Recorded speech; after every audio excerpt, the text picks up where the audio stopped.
پھر کہہ سکتے ہیں کہ گاندھی اور نہرو کے خیالات ایک جیسے ہو گئے تھے۔ ہم وزیر اعظم نہرو کو جدید ہندوستان میں صنعتوں کے قیام کے معمار کی حیثیت سے دیکھتے ہیں۔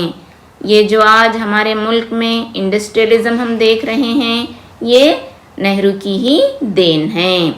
پیارے بچوں، وزیر داخلہ سردار ولبھ بھائی پٹیل کی قیادت میں دیسی حکمرانوں کو انہوں نے ہند یونین میں ضم کرنے کی کارروائی کی نگرانی کی۔ نہرو کی ہی قیادت میں 652 چھوٹی چھوٹی ریاستیں ہندوستان میں ضم ہوئی تھیں۔ اس کے بعد نہرو نے لسانی بنیاد پر تمام ریاستوں کی تنظیم جدید کے ذریعے ہندوستان میں جمہوریت کی بنیاد ڈالی، یعنی زبان کے لحاظ سے ریاستوں کی تشکیل بھی نہرو کے دور میں ہی ہوئی تھی۔ ان کی ایک اور نمایاں خدمات میں جدید ہندوستان میں ایک مخلوط معاشی نظام بھی جاری کیا گیا تھا، جس میں کمیونلزم اور سوشلزم دونوں کے اصول شامل تھے۔ نہرو کا ماننا تھا کہ ملک کو صرف انتہائی صنعتی بنا کر ہی ترقی دلائی جا سکتی ہے، جس کے لیے انہوں نے 5 سالہ منصوبے جاری کیے تاکہ ہندوستان کو ترقی کی راہ پر گامزن کر سکیں۔ نہرو 2 قطبی پالیسی ترک کر کے غیر جانبدارانہ پالیسی کی حمایت کی، یعنی اس دور میں دنیا 2 حصوں میں بٹ گئی تھی۔ ایک جو ہے امریکہ کا بلاک کہلاتا تھا، ایک روس کا بلاک، جسے ہم سرد جنگ بھی کہتے ہیں۔ تو نہرو نے نہ امریکہ کے بلاک میں شامل ہونے کی خواہش ظاہر کی اور نہ روس کے، وہ بلکہ نیوٹرل رہنا چاہتے تھے، جو سچ ہے اس کا ساتھ دینا چاہتے تھے۔ ان کی اس غیر جانبدارانہ پالیسی کو ناوابستہ پالیسی بھی کہا جاتا ہے۔ اس کے ساتھ ساتھ نہرو کی ایک اور کامیابی پنچ شیل کے اصول ہیں، جو انہوں نے چین کے ساتھ کیے تھے۔ اس میں پرامن بقائے باہم کا فارمولہ اپنایا گیا تھا۔ پیارے بچوں، 1964 میں پنڈت جواہر لال نہرو کا انتقال ہو جاتا ہے۔ یہ ہوا جدوجہد آزادی میں پنڈت نہرو کا کردار۔ اسی طرح ہم دیکھیں گے جدوجہد آزادی میں محمد علی جناح کا کیا کردار تھا۔ پیارے بچوں، 1906 میں نیشنل کانگریس میں انہوں نے شمولیت حاصل کی اور دادا بھائی نورو جی کے پرائیویٹ سیکریٹری کی حیثیت سے کام کرتے رہے۔ محمد علی جناح عدالتی کارروائیوں میں بال گنگادھر تلک پر نقص امن کے مقدمے چل رہے تھے، اس کی پیروی کی، یعنی بال گنگادھر تلک پر مقدمہ دائر کیا گیا تھا کہ یہ امن کو نقصان پہنچا رہے ہیں، تو ان کی طرف سے پرزور حمایت کرنے اور ان کے وکیل بن کر جو ہے ان کی پیروی کس نے کی تھی؟ محمد علی جناح نے کی تھی، اور ان کے اس دفاع کی وجہ سے محمد علی جناح کا نام کافی مشہور ہوا تھا۔ 1916 میں منعقد کئی ہوم رول تحریکات میں بھی محمد علی جناح نے حصہ لیا تھا۔ محمد علی جناح نے ہندو مسلم اتحاد پر کئی تقاریر کی ہیں۔ انہوں نے رولٹ ایکٹ کی بھی پرزور مخالفت کی تھی اور سینٹرل لیگل ایڈوائزری کمیٹی سے استعفیٰ بھی انہوں نے دیا تھا۔ وہ اس وقت گورنر کے سینٹرل لیگل ایڈوائزری کمیٹی کے ممبر تھے۔ رولٹ ایکٹ کے خلاف انہوں نے اپنا عہدہ ترک کر دیا تھا۔ محمد علی جناح نے گول میز کانفرنس میں خود کو نیشنلسٹ مسلمان قرار دیا تھا۔ 1937 میں انتخابات کے بعد جب کانگریس اور مسلم لیگ حکومت تشکیل دینے میں ناکام ہوئے تو انہوں نے اپنی حکمت عملی تبدیل کر لی۔ جوں جوں ہندوستان کی آزادی کے دن قریب آتے گئے، انہوں نے مختلف طریقوں سے پاکستان کا مطالبہ شدت سے کیا۔ پیارے بچوں، یہ ہوا جناح کا کردار۔ اب ہم جدوجہد آزادی میں کسانوں، مزدوروں اور قبائلیوں کے کردار کے بارے میں معلومات حاصل کریں گے۔ آزادی کی جدوجہد میں کسانوں اور مزدوروں نے بھی کافی اہم کردار ادا کیا ہے۔ کچھ تنظیمیں کانگریس سے متاثر تھیں تو کچھ تنظیمیں مارکس کے نظریات رکھتی تھیں۔ برطانوی دور حکومت میں کسانوں نے زمینداروں اور باغات کے مالکان جو یورپ کے تھے ان کے خلاف بغاوت شروع کر دی تھی۔ چمپارن میں نیل کی کاشتکاری کرنے والے کسانوں نے انگریزوں کے خلاف احتجاج شروع کیا۔ لگان کے خلاف احتجاج میں گاندھی جی نے ستیہ گرہ کے ذریعے برطانوی حکومت کو ٹیکس منسوخ کرنے پر آمادہ کیا۔ یہ تمام کسانوں کی بغاوتیں رہی ہیں۔ اس کے ساتھ ساتھ قومی جدوجہد کے ایک جز کے طور پر کانگریس میں کسانوں کو منظم کرنے کی کوشش کی۔ اس کی مثالیں ہیں چمپارن، کھیڑا، ماپلائی اور دوسرے علاقوں میں کسانوں پر گاندھی جی کا کافی اثر ہم دیکھتے ہیں۔ کسانوں کے مسائل، تحریک عدم تعاون تحریک، ترک موالات اور ہندوستان چھوڑ دو تحریک سے کسان وابستہ ہو گئے تھے اور کئی جگہ کسان سبھا کے تحت احتجاجات بھی کیا کرتے تھے۔ یہ احتجاجات کبھی موافق کانگریس تو کبھی مخالف کانگریس بھی ہوا کرتے تھے، یعنی کسان سبھا جو ہوتی تھی وہ کبھی کانگریس کے ساتھ ہوتے تھے، کبھی ان کی مخالفت بھی کرتے تھے۔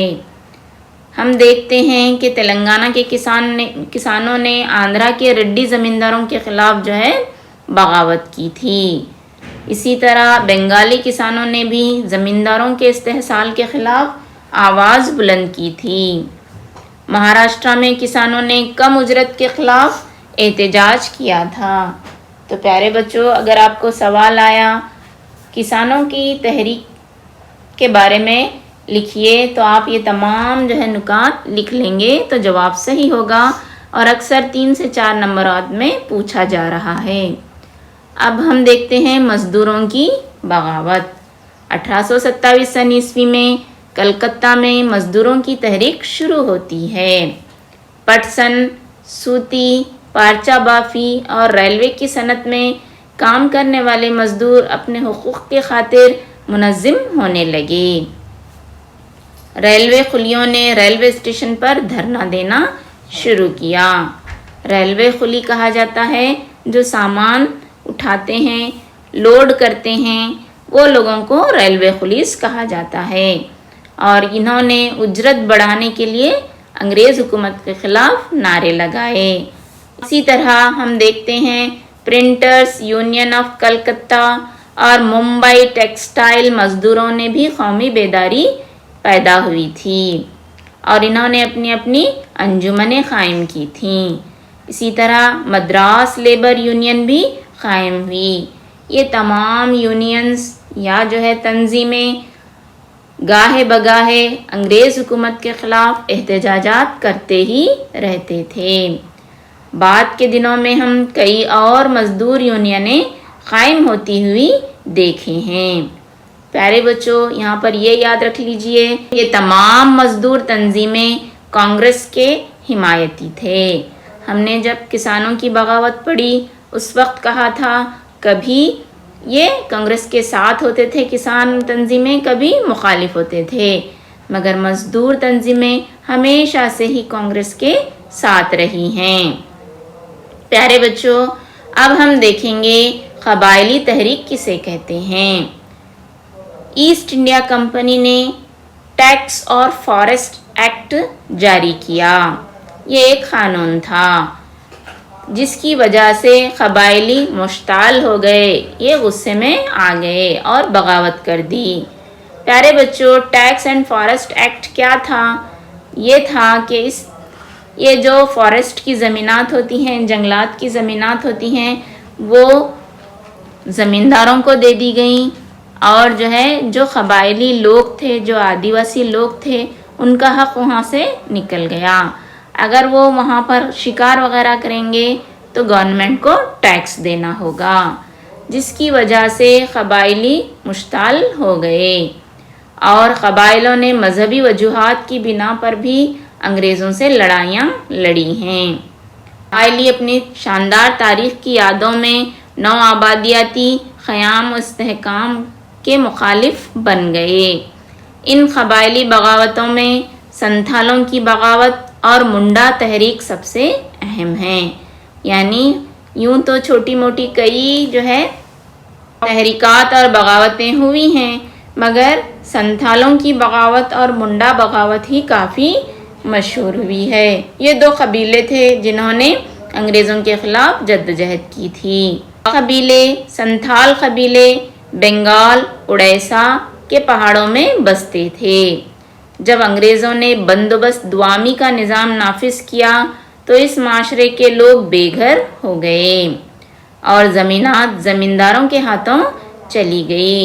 ابھی جو میں نے آپ کو سمجھایا، فارسٹ ایکٹ عوامی بندوبست کی وجہ سے وہ اپنی زمینات جو صدیوں سے جس پر شکار کیا کرتے تھے، جو جنگلات سے وہ روزگار حاصل کرتے تھے، وہ زمینداروں کے ہاتھوں میں چلی جاتی ہیں، جس کی وجہ سے وہ بے گھر اپنے آپ کو محسوس کرتے ہیں اور زمیندار بھی ان کو طرح طرح سے ستانا شروع کرتے ہیں۔ زمیندار، ساہوکار اور انگریز عہدیداروں نے کچھ ایسا رویہ ان کے ساتھ روا رکھا کہ سنتھالوں کے برداشت کے باہر ہو گیا، تو انہوں نے باضابطہ ایک مسلح جدوجہد شروع کی۔ کمپنی نے پرامن اور پاکیزہ رجحانات کے حامل سنتھالوں کا استحصال کرنا شروع کیا۔ اس سے ناراض ہو کر انہوں نے خفیہ اجلاس منعقد کرنا شروع کیا اور فیصلہ کیا کہ مالدار اور ممتاز شہریوں کو لوٹیں گے۔ ایسے دور میں کانسٹیبل مہیش لال کی وجہ سے حالات اور گمبھیر ہو جاتے ہیں۔ ایک کانسٹیبل تھا جس کا نام مہیش لال تھا، اس کی حرکت کی وجہ سے بھی سنتھالی مشتعل ہو گئے اور فساد کرنے پر آمادہ ہو گئے۔ اس فساد کے دوران سنتھالی لوگ مہیش لال کو قتل کر دیتے ہیں۔ پیارے بچوں، ہم دیکھتے ہیں کہ بغاوت کا اثر بارہ ہاٹ، بھگت پور اور راج محل تک پھیل گیا۔ یہ تمام جنگلاتی علاقے تھے، جہاں جہاں سنتھالی قبائل رہا کرتے تھے وہاں پر ہم اس بغاوت کو دیکھتے ہیں۔ جب بغاوت کافی بڑھ گئی تو وہاں کے ساہوکار اور زمیندار فرار ہو گئے۔ انگریز حکومت نے فوج کے ذریعے اس بغاوت کا خاتمہ کر دیا۔ کئی فسادیوں کو گرفتار کر کے پھانسی دے دی گئی۔ اگرچہ سنتھالیوں کی بغاوت ختم ہو گئی، مگر اس نے مشابہ احتجاجات کو جنم دیا، یعنی اسی طرح کی کئی تحریکات جگہ جگہ انگریزوں کے خلاف ہونے لگیں۔ یہ ہوا قبائلیوں کی بغاوت۔ تو سبق کے بعد اب آپ کے لیے کوئز کا اہتمام کرتے ہیں۔ آپ کو کمنٹ باکس میں صحیح آپشنز لکھ کے بتلانے ہیں۔ سوال نمبر 1 ہے، پرنٹرز یونین آف کلکتہ اور بمبئی ٹیکسٹائل یہ کون سی تنظیمیں ہیں؟ آپشن اے مزدوروں کی تنظیم، آپشن بی کسانوں کی تنظیم، آپشن سی قبائلیوں کی تنظیم، یا ڈی آپشن ہے یہ تمام۔ تو آپ کو تھوڑا سا وقفہ دیا جائے گا، آپ صحیح آپشن کیا ہے اپنے کمنٹ باکس میں لکھ کر ہمیں بتلا سکتے ہیں۔ آپ تھوڑا اگر غور کریں گے تو آپ کو پتہ چلے گا یہ کون سی تنظیمیں ہیں۔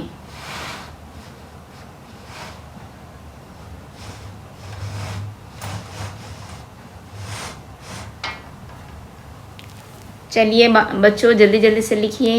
ہاں، تو صحیح جواب ہوتا ہے آپشن اے، یہ تمام مزدوروں کی تنظیمیں مانی جاتی ہیں۔ اب ہم دیکھتے ہیں سوال نمبر 2، قبائلی تحریک کن ریاستوں میں واقع ہوئی تھی؟ آپشن اے ہے آندھرا اور تلنگانہ، بی ہے مہاراشٹرا اور گجرات، سی ہے بنگال اور اڑیسہ، اور ڈی ہے پورے ہندوستان میں۔ تو 2 ریاستیں ایسی تھیں جہاں پر سنتھالیوں اور منڈا تحریک نے کافی اثر دکھایا تھا۔ تو پیارے بچوں، آپ کو وہ 2 ریاستیں پہچاننا ہے۔ آپ تھوڑا سا غور کیجئے، کہاں پر زیادہ جنگلات پائے جاتے ہیں؟ وہاں پر یہ قبائلی تحریک پروان چڑھی تھی۔ کمنٹ باکس میں لکھ سکتے ہیں آپ۔ ویری گڈ، ماشاءاللہ۔ ہاں تو بچوں، صحیح جواب ہوتا ہے آپشن سی، بنگال اور اڑیسہ ریاستوں میں قبائلی تحریک پروان چڑھی تھی۔ اب دیکھتے ہیں سوال نمبر 3۔ جدوجہد آزادی میں نیتا جی کے نام سے مقبول شخصیت کون تھے؟ آپشن اے آپ کے لیے ہے امبیڈکر، بی ہے سبھاش چندر بوس، سی ہے جواہر لال نہرو اور ڈی آپشن ہے ان میں سے کوئی نہیں۔ پیارے بچوں، یہ جو نیتا جی جو لفظ ہے وہ گاندھی جی نے اس شخص کو دیا تھا۔ آپ جلدی سے اپنے کمنٹ باکس میں لکھ کے بتلائیے نیتا جی کا لقب پانے والے وہ شخص کون تھے؟ آپ کو 10 سیکنڈ کا ٹائم دیا جائے گا، آپ صحیح آپشنز لکھ سکتے ہیں۔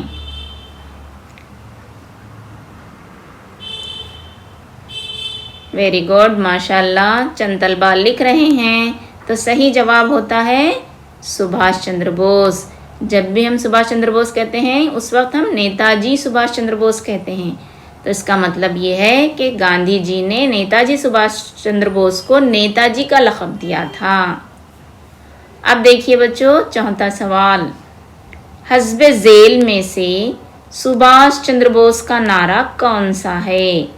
اے دہلی چلو، بی کرو یا مرو، سی آزادی میرا پیدائشی حق ہے، ڈی آپشن ہے یہ تمام۔ پیارے بچوں، سبھاش چندر بوس کا یہ ایک بہت ہی مشہور نعرہ ہے جو انہوں نے رنگون سے دیا تھا۔ یہ آپ کے لیے ایک کلو ہے، آپ جان سکتے ہیں اس سے۔ ویری گڈ، بہت سارے طلبہ لکھنا شروع بھی کرے ہیں۔ 2-3 نعرے کافی مشہور ہوئے ہیں سبھاش چندر بوس کے۔ ایک وہ نعرہ آپ مجھے خون دو میں تمہیں آزادی دوں گا، دوسرا والا اس میں سے ایک ہے۔ ویری گڈ، چند طلبہ لکھ رہے ہیں۔ تو صحیح جواب ہے، دیکھو بچوں، دہلی چلو۔ دہلی چلو کا مطلب دہلی فتح کرنے کے لیے اپنے فوجیوں کو انہوں نے یہ نعرہ دیا تھا۔ اب دیکھتے ہیں سوال نمبر 5۔ سماجی آزادی کی بنا سیاسی آزادی بے معنی ہے، یہ کس کا یقین تھا؟ اے امبیڈکر، بی سبھاش چندر بوس، سی جواہر لال نہرو اور ڈی آپشن ہے گاندھی جی۔ تو پیارے بچوں، آپ جان سکتے ہیں، تھوڑا سا اس سوال کو دوبارہ سے پڑھ لیجئے، آپ کے ذہن میں بالکل وہی کردار ابھر آئے گا، سماجی آزادی کی بات کرنے والا کردار۔ ویری گڈ، جو لکھ رہے ہیں بہت اچھے۔ صحیح جواب ہوتا ہے، دیکھیے بچوں، امبیڈکر، بالکل صحیح۔ جو لوگ اے آپشن لکھے ہیں ان کا جواب صحیح ہے۔ اب دیکھتے ہیں سوال نمبر 6۔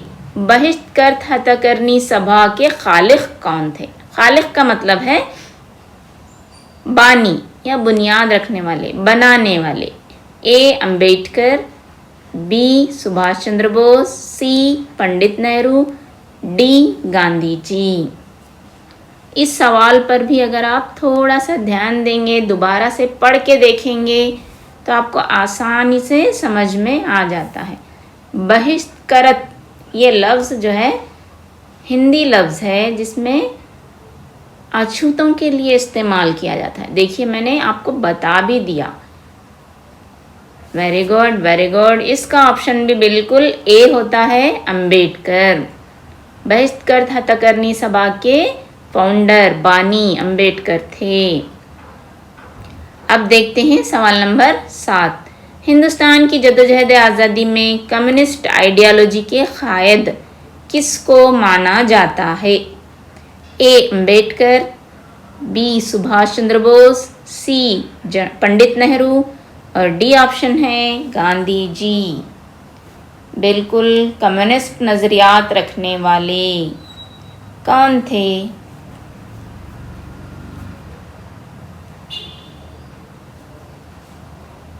آپ لکھ کے مجھے بتلائیے۔ یوں تو اس آپشنز میں سے 2 آپشنز بھی صحیح ہو سکتے ہیں، آپ دونوں میں سے کوئی ایک بھی لکھیں گے تو میں اسے صحیح مان لوں گی۔ ہاں دیکھیے بچوں، دیکھتے ہیں کیا ہے صحیح جواب۔ صحیح جواب ہے سی، اور اس کے ساتھ ساتھ بی آپشن بھی صحیح ہے، کیونکہ سبھاش چندر بوس اور جواہر لال نہرو دونوں کمیونسٹ آئیڈیالوجی سے متاثر تھے۔ اگر جو لوگ بی لکھے ہیں وہ بھی صحیح ہے، سی لکھے ہیں وہ بھی صحیح ہے۔ اب دیکھتے ہیں ہم اگلا سوال۔ ہندو مت کو ترک کر کے بدھ مت کو گلے لگانے والے قائد کون تھے؟ اے امبیڈکر، بی سبھاش چندر بوس، سی پنڈت نہرو اور ڈی آپشن ہے گاندھی جی۔ یہ تو بڑا آسان ہے، بہت آسان سوال ہے یہ، آپ لوگ کئی بار اسے سن چکے ہوں گے۔ ہندو مذہب کے چھوت چھات کے نظام سے بیزار آ کے انہوں نے ہندو مت کو ترک کیا تھا۔ دیکھیے اب تو آپ لوگ سمجھ ہی گئے ہوں گے صحیح آپشن کیا ہے۔ جو بچے صحیح لکھ رہے ہیں بہت بہت مبارک ان کو۔ اب دیکھتے ہیں بچوں صحیح جواب کیا ہے۔ صحیح جواب ہوتا ہے آپشن اے، امبیڈکر نے ہندو مت کو ترک کیا اور بدھ مت کو اپنا لیا۔ اب دیکھیے سوال نمبر 9۔ 1929 میں پورن سوراج، مکمل آزادی، یہ کس کا مقصد تھا؟ آپشن پھر آپ کو وہی ہیں، امبیڈکر، سبھاش چندر بوس، جواہر لال نہرو اور گاندھی جی۔ 1929 کا وہ کانگریس کا کنووکیشن یاد کیجئے، اور یہ کس کا نعرہ ہے بتلائیے۔